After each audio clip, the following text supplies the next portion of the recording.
Sir वो एक insurance policy में दो टर्म्स थी, क्या कहते हैं उसे, हाँ, स्टैंड अलोन और बंडल पॉलिसी, इसके बारे में थोड़ा बताना। Really good question. ये बहुत ज्यादा एक अच्छा क्वेश्चन है कि जिसमें काफी ज्यादा लोग कंफ्यूज भी रहते हैं आखिर ये बंडल और स्टैंड अलोन पॉलिसी होती क्या है। तो आज इन दोनों टर्म्स को हम डिकोड करते हैं।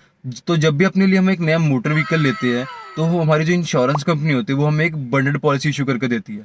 फॉर एग्जाम्पल, अगर अपने लिए मैं एक फोर व्हीलर ले रहा हूँ, जो तो मेरी इंश्योरेंस कंपनी है वो मुझे 1+3 ईयर्स की एक बंडल्ड पॉलिसी इशू करके देगी, जिसमें क्या रहेगा कि मुझे 1 साल की ओन डैमेज की पॉलिसी मिलेगी और 3 साल की मुझे थर्ड पार्टी डैमेज की पॉलिसी मिलेगी। वहीं अगर मैं अपने लिए एक टू व्हीलर लेता हूँ तो मेरी इंश्योरेंस कंपनी मुझे 1+5 ईयर्स की एक बंडल्ड पॉलिसी इशू करके देगी, जिसमें क्या रहेगा, मुझे 1 साल का ओन डैमेज मिलेगा और जो मेरी 5 साल की होगी मुझे वो थर्ड पार्टी डैमेज की पॉलिसी कवर रहेगी।